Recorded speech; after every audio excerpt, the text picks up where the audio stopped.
네. 전기기능사 시험, 특히 이론 파트를 혼자 공부하고 계신 당신을 위해 오늘 저희가 좀 특별한 시간을 마련했습니다. 네, 오늘 저희는 당신이 보내주신 자료, 구체적으로 전기기능사 AI 학습 노트라는 네이버 블로그 포스팅 내용을 아주 깊게 파고 들어볼 예정입니다. 네, 맞습니다. 오늘 저희가 같이 볼 내용이 그 블로그에서 다룬 전기기능사 관연도 문제인데요. 24번부터 31번까지 질문하고 해설입니다. 아, 네네. 내용을 쭉 보니까 발전기 종류의 아주 기본적인 구분부터 시작해서요. 그 단상 3선식 설비 불평형률 규정, 전선이 약호, 또 직류 전동기 속도 제어 방식, 그리고 전하의 기본 성질, 조명 방식, 또 중요한 보호 계전기까지 정말 시험에 자주 나오는 핵심 개념들을 아주 알차게 모아뒀더라고요. 그렇죠. 그래서 오늘 저희 목표는 단순히 이 문제들 답만 확인하는 게 아니고요. 각 개념이 왜 중요하고 또 실제 전기 시스템 안에서는 이게 어떤 의미를 가지는지 서로 또 어떻게 연결되는지 이걸 확실하게 이해하고 넘어가는 데 있습니다. 네, 중요하죠. 단순 암기 말고요. 개념의 본질을 한번 꿰뚫어 보자는 거죠. 자, 그럼 당신의 학습 효율을 극대화하기 위한 여정 지금부터 함께 시작해 볼까요? 네, 좋습니다. 첫 번째 문제 24번부터 열어보겠습니다. 24번 질문입니다. 전기자와 계자권선이 병렬로만 접속되어 있는 발전기는 하고 묻고 있네요. 보기로는 분권, 직권, 타여자, 차동 복권 발전기 이렇게 나와 있습니다. 이 중에서 어떤 걸까요? 정답은 바로 보기 중에 분권 발전기입니다. 아, 분권. 네. 블로그 해설에서도 명확히 설명하고 있듯이 그 직료 발전기 종류를 나누는 핵심 기준 중 하나가 바로 계자권선하고 전기자 회로를 어떻게 연결하느냐 이거거든요. 연결 방식이요? 네. 분권 발전기는 이 두 개가 서로 나란히, 그러니까 병렬로 연결된 구조를 가지고 있습니다. 아, 병렬 연결. 그 연결 방식 자체가 이름에 그 분권이라는 이름에 딱 담겨 있는 거군요. 그렇죠. 근데 블로그 설명처럼 이 연결 방식이 왜 그렇게 중요한 건가요? 그냥 뭐 연결만 되면 되는 거 아닌가? 뭐 이런 생각이 들 수도 있을 것 같은데요. 아, 좋은 질문이십니다. 이게 왜 중요하냐면 이 연결 방식이 발전기의 전압 전류 특성이라든지 또 부하 변동에 따라서 전압이 얼마나 변하는지 이런 주요 성능을 결정짓기 때문이에요. 아하. 예를 들어서 분권 발전기는 부하가 좀 변해도 비교적 전압이 안정적인 편이거든요. 이게 바로 병렬 연결 구조에서 나오는 특성인 거죠. 네. 반대로 직권 발전기처럼 직렬로 연결하면 또 다른 특성이 나타나고요. 그러니까 연결 방식은 발전기의 어떤 정체성을 규정하는 핵심 요소다. 이렇게 볼 수 있습니다. 그렇군요. 이게 단순한 연결이 아니라 발전기의 성격을 딱 결정짓는 뭐 DNA 같은 거였네요. 네, 맞습니다. 확실히 이해됐습니다. 좋습니다. 그럼 다음 문제로 가보죠. 25번입니다. 저압 수전 방식 중 단상 3선식은 부하 평형이 원칙이지만 부득이한 경우 설비 불평형률은 몇 퍼센트 이내로 유지해야 하는가? 이렇게 묻고 있습니다. 보기는 10, 20, 30, 40%고요. 이건 좀 실무랑 관련된 규정 문제 같아요. 네, 맞습니다. 이 문제 정답은 40%입니다. 40%? 네. 블로그 설명대로 단상 3선식 배선에서는 그 중성선 있잖아요. N선. 그리고 양쪽 전압선 L1, L2. 이 사이에 연결되는 부하 용량이 최대한 같도록, 그러니까 평형을 이루도록 설비하는 게 기본 원칙입니다. 네. 그래야 중성선의 전류가 거의 안 흘러서 효율적이고 또 안전하죠. 그런데 왜 부득이한 경우라는 단서가 붙고 또 40%라는 한계치를 두는 걸까요? 원칙대로 그냥 완벽하게 평형을 맞추면 더 좋은 거 아닌가요? 이론적으로는 그렇죠. 근데 실제 가정이나 아니면 소규모 상업시설에서는 쓰는 전기기기 종류나 시간이 계속 변하잖아요. 아, 그렇죠. 계속 바뀌죠. 네. 그래서 완벽한 부하 평형을 계속 유지하기가 사실 매우 어렵습니다. 현실적으로. 그래서 그런 현실적인 어려움을 좀 감안해서 설비 불평형률이 어느 정도까지는 괜찮다. 허용되도록 기준을 정한 거예요.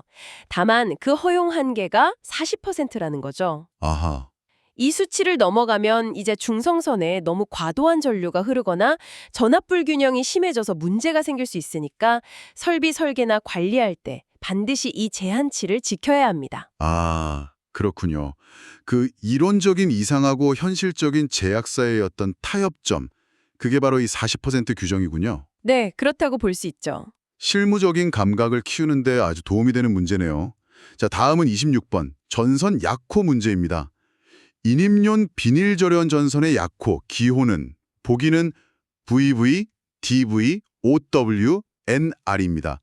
약호는 정말 헷갈리기 쉬운데 말이죠. 그렇죠. 약호는 종류가 워낙 많아서 이건 좀 암기가 필요한 부분이긴 합니다. 이 문제 정답은 DV입니다. DV. 네, 블로그 해설에도 나와 있듯이 DV는 드롭 와이어의 약자예요. Drop wire. 네, 이름에서 드롭이라는 단어가 약간 힌트를 주는데요. 그 전봇대 같은 외부 전원에서 건물 내부로 전기를 끌어들일 때, 즉 인입할 때 주로 사용하는 전선입니다. 비닐로 절연되어 있다는 특징도 이름에 좀 함축되어 있고요. 아, 드롭 와이어. 위에서 아래로 이렇게 떨어뜨리듯 연결하는 인입선. 이렇게 연상하니까 기억하기 좀 나은 것 같습니다. 네네. 블로그 설명처럼 이게 옥외 환경에 노출되는 경우가 많을 테니까 내후성이나 내구성이 중요하겠네요. 정확합니다. 비나 눈, 햇빛, 온도 변화 이런 거에 잘 견딜 수 있도록 만들어진 전선이죠. 네. 참고로 VV는 일반적인 비닐절연 비닐 시스 케이블, OW는 옥외용 비닐절연 전선, NR은 일반용 단심 비닐 코드 뭐 이런 걸 의미하니까요. DB하고는 구분해서 기억해 두시면 좋겠습니다. 좋습니다. DV는 드롭 와이어, 인입용. 자, 이제 전동기 관련 문제로 넘어가 보겠습니다. 27번인데요. 직류 전동기의 속도 제어 방법이 아닌 것은 하고 묻고 있습니다. 보기로는 1. 전압 제어법, 2. 계자 제어법, 3. 저항 제어법, 4. 2차 저항 제어법 이렇게 있네요. 이런 아닌 것은 유형은 정확하게 구분해야 하죠. 맞습니다. 실수하기 딱 좋은 유형이죠. 이 문제의 정답, 그러니까 직류 전동기 속도 제어법이 아닌 것은 4번 2차 저항 제어법입니다. 아, 2차 저항 제어법. 네, 블로그 해설에서도 이 점을 명확히 짚어주고 있는데요.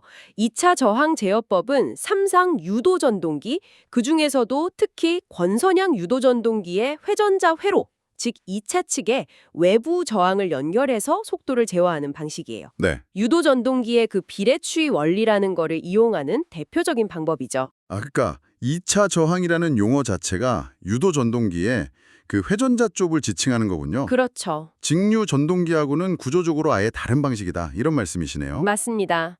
그럼 나머지 1, 2, 3번 보기들은 전부 직류 전동기 속도 제어하는 데 쓰이는 방법이 맞다는 거고요. 그렇습니다. 블로그에서는 이제 2차 저항 제어법이 답이라는 것만 딱 설명했지만 나머지 보기를 보면 이해가 더 깊어지죠.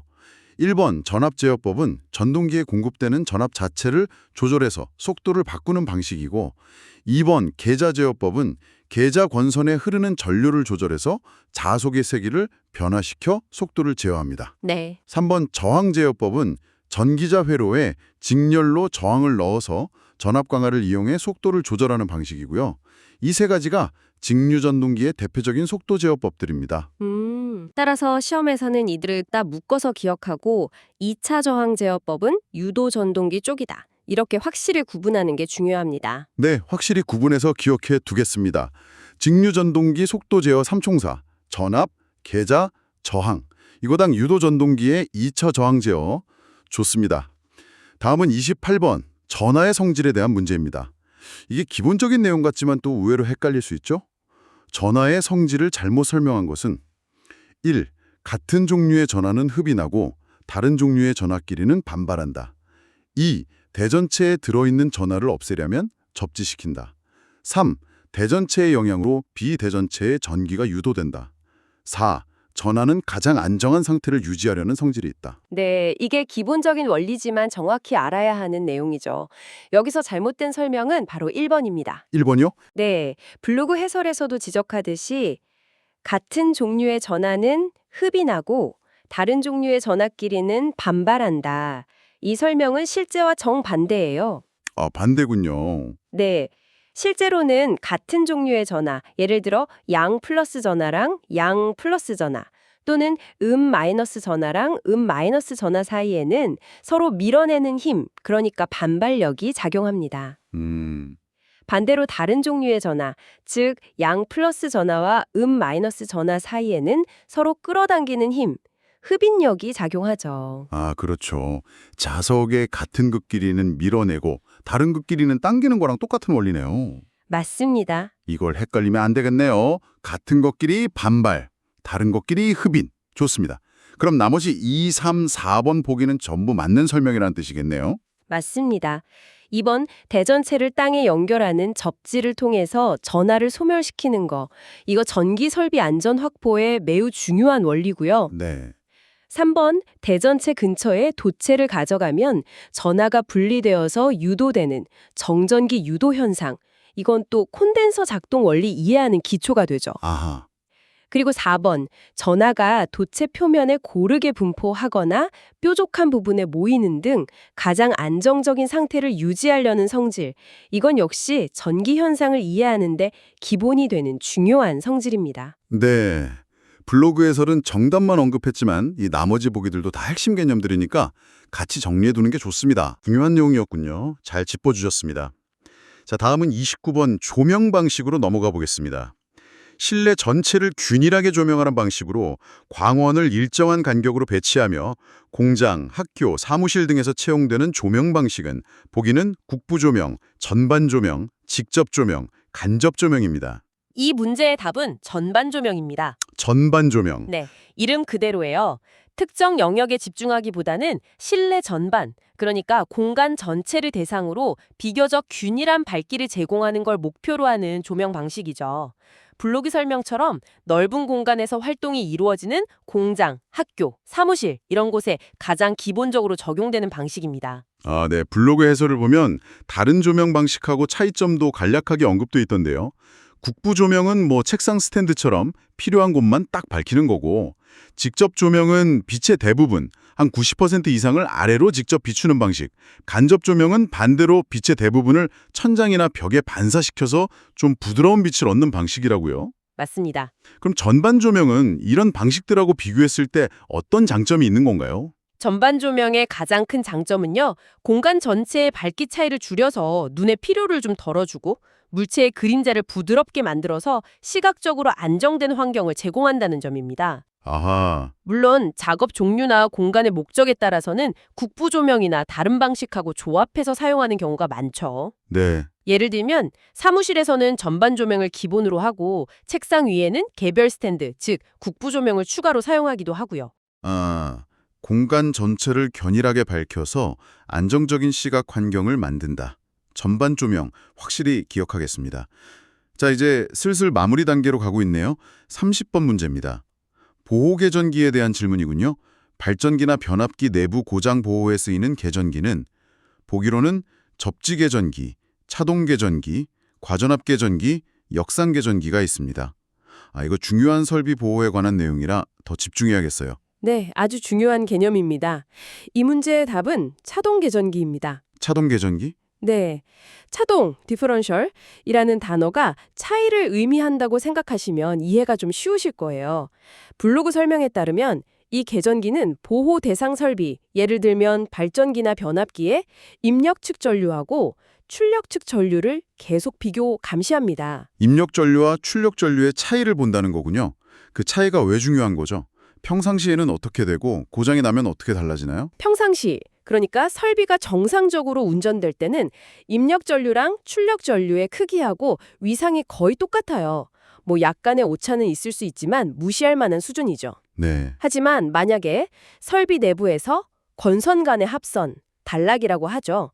아니면 절연 파괴 같은 내부 고장이 발생하면 고장 지점으로 전류가 새거나 흐름이 왜곡되면서 입력 전류랑 출력 전류 사이에 매우 큰 차이가 발생하게 됩니다. 아, 차동 개전기는 바로 이 전류의 벡터적인 차이를 검출해서 설정된 값 이상으로 차이가 벌어지면 아, 내부 고장이구나 판단하고 신속하게 차단기를 동작시켜서 설비를 전력계통으로부터 분리, 보호하는 역할을 하는 거죠. 와, 마치 그 입구하고 출구에서 통행량을 동시에 딱 체크해서 중간에 누가 새어나가거나 이상한 흐름이 생기면 바로 알아채는 그런 감시 시스템 같네요. 네, 정확한 비유입니다. 발전기나 변압기처럼 아주 고가임에서 핵심적인 설비의 내부 고장을 조기에 발견해서 보호하는데 정말 효과적이겠군요. 그렇죠. 그래서 차동 계전기는 특히 중요 설비의 주 보호 장치로 널리 사용됩니다. 블로그에서는 언급되지 않았지만 다른 보기의 계전기들도 물론 중요합니다. 접지 계전기는 땅으로 전류가 새는 지락사고, 누전이죠. 그걸 검출하고, 과전압 계전기는 전압이 비정상적으로 높아지는 걸, 역상 계전기는 삼상 전원의 상 순서가 바뀌거나 한 상이 끊어지는 결상을 감지해서 각각의 이상 상태로부터 설비난 계통을 보호합니다. 아, 하지만 내부 고장 보호에 가장 특화된 것은 차동 계전기다. 이렇게 기억하시면 됩니다. 네. 각 계전기가 감시하는 대상과 목적이 다르다는 점 확실히 구분해야겠습니다. 자, 드디어 오늘의 마지막 문제. 31번입니다. 역률이 좋아 가정용 선풍기, 세탁기, 냉장고 등에 주로 사용되는 것은? 하고 묻고 있네요. 보기로는 분상 기동형, 연구 콘덴서 기동형, 반발 기동형, 쉐이딩 코일형 전동기 이렇게 있습니다.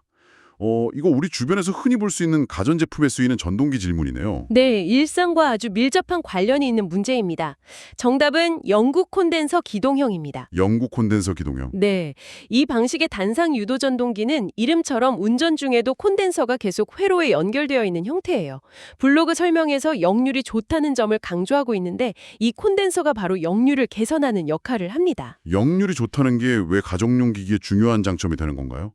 그냥 뭐 전기 더 많이 쓰면 되는 거 아닌가? 뭐 이렇게 생각할 수도 있을 것 같은데요. 아, 역률이 좋다는 건 공급받은 전력을 얼마나 유효하게 쓰느냐의 척도거든요. 네. 역률이 낮으면 같은 일을 하는데도 더 많은 전류가 흘러야 해서 전력 손실이 커지고 전기요금 측면에서도 불리할 수 있습니다.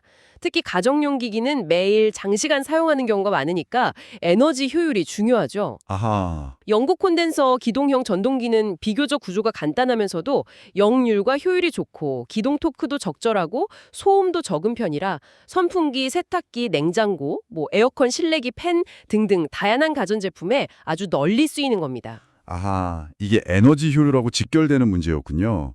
그래서 가정용 기기의 단골 손님이 된 거네요. 영구 콘덴서 기동형 역률 개선. 잘 기억하겠습니다. 자, 이렇게 오늘 8개의 문제를 통해서 정말 알찬 개념들을 짚어봤습니다.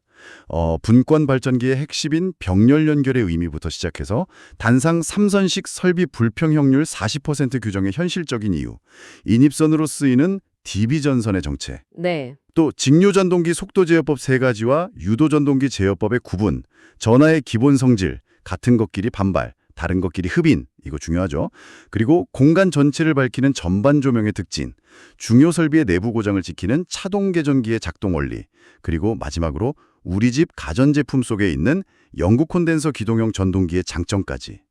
와, 정말 폭넓게 다뤘네요. 네, 오늘 함께 살펴본 이 개념들은 단순히 그 객관식 시험 문제 하나하나 맞히는 것을 넘어서요. 전기를 안전하고 효율적으로 다루고 이해하는데 정말 근간이 되는 중요한 지식들입니다. 그렇죠. 제공해주신 전기 기능사 AI 학습 노트 블로그 자료를 바탕으로 핵심을 좀 파고들어 봤는데 오늘 나눈 이야기들이 당신의 전기 기능사 시험 준비 과정에 실질적인 디딤돌이 되었기를 진심으로 바랍니다. 네. 단순 암기보다는 각 개념의 왜, 이걸 생각하시면서 좀 깊이 있게 이해하셨으면 좋겠습니다. 맞습니다. 그리고 여기서 한 걸음 더 나아가서 생각해 볼 만한 질문을 좀 던져드리고 싶은데요. 오늘 우리는 개별적인 부품이나 개념, 발전기, 전선, 전동기, 계전기 이런 것들에 대해 배웠잖아요. 네. 그렇다면 실제 전기 시스템, 예를 들어 우리가 매일 전기를 쓰는 건물이나 공장 같은 현장에서는 이 요소들이 과연 어떻게 서로 거미줄처럼 연결되고 상호작용하면서 하나의 시스템으로 작동할까요? 아주 좋은 질문입니다. 정말 중요한 포인트인데요. 예를 들어 오늘 배운 차동 계전기가 내부 고장을 감지했을 때 정확히 어떤 과정을 거쳐서 어떤 신호를 보내고 그 신호를 받은 차단기는 또 어떻게 동작해서 회로를 분리시키는 걸까요? 네. 또 단상 3선식 설비의 불평형률 40%를 넘지 않도록 실제 현장에서는 어떤 도구로 어떻게 측정하고 만약 기준치를 넘을 것 같으면 어떤 조치를 취할까요? 이런 구체적인 작동 방식이나 현장 적용 사례를 머릿속으로 한번 그려보거나 관련 자료를 조금 더 찾아보는 것은 오늘 배운 이론 지식을 훨씬 더 생생하고 깊이 있는 당신의 것으로 만드는데 정말 큰 도움이 될 겁니다. 네, 그렇겠네요. 다음 학습으로 넘어가기 전에 잠시 이런 생각의 나래를 펼쳐보시는 건 어떨까요?